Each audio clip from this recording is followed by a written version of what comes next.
जिया हरेंद्र भैया पेरो पेरो एकदम बेंजू के पेड़ के बिगी दो। ए शंकर भैया आई माउस पेरला से काम ना चली। चलिए आई भैया। हाँ बाबू। हम आप सबके भाई भतीजा लोक गायक नितेश सिंह आप सबके मेजे से पाँव लगी करतनी आप सबके आशीर्वाद के कामना रहे। खुश रहा बाबू।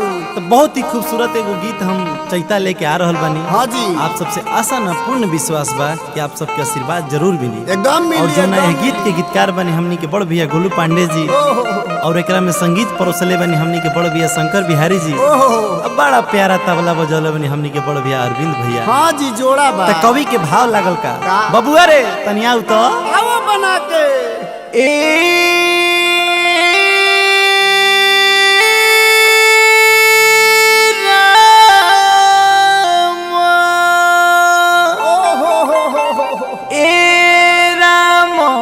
हर पिया धोखे बाजावा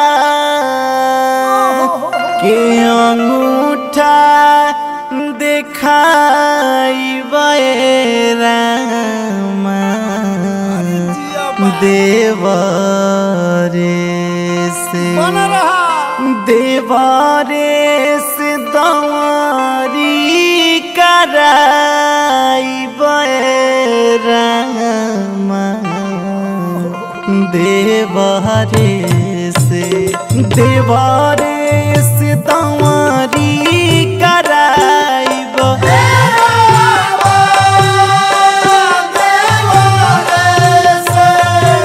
देवरेस दवारी कराइब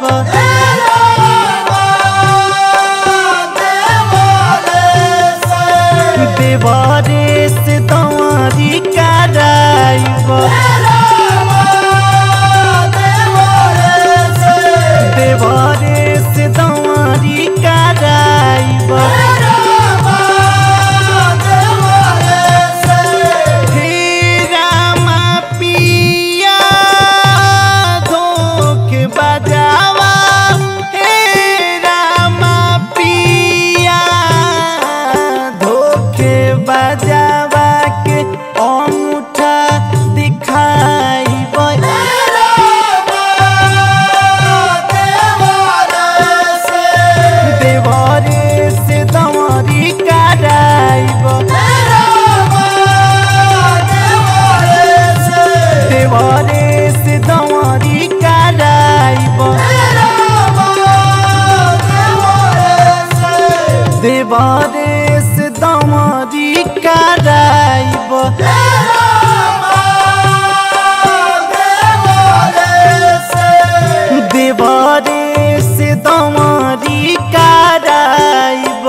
देवरेस दवारी कराइब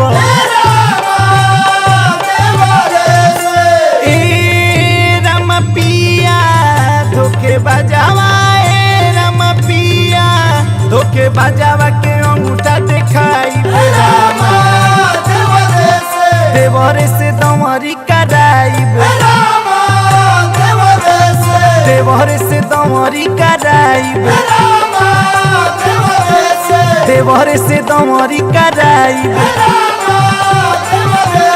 देवरेस दवारी कराइब देवरेस दवारी कराइब देवरेस दवारी कराइब देवरेस दवारी कराइब देवरेस दवारी कराइब देवरेस दवारी कराइब ए राम पिया धोखे बजावा ए राम पिया धोखे बजावा के अंगूठा दिखाइब देवरेस दवारी कराइब देवरेस दवारी कराइब देवरेस दवारी कराइब देवर से दौरी कराई देवर से दौरी कराई देवर से दौरी कराई देवर से दौरी कराई देवर से दौरी कराई देवर से दौरी कराई रमा पिया धोखे बजावा रमा पिया धोखे बजावा के अंगूठा दिखाई देवर से दौरी कराई देवर से दौरी कराई देवर से दौरी कराई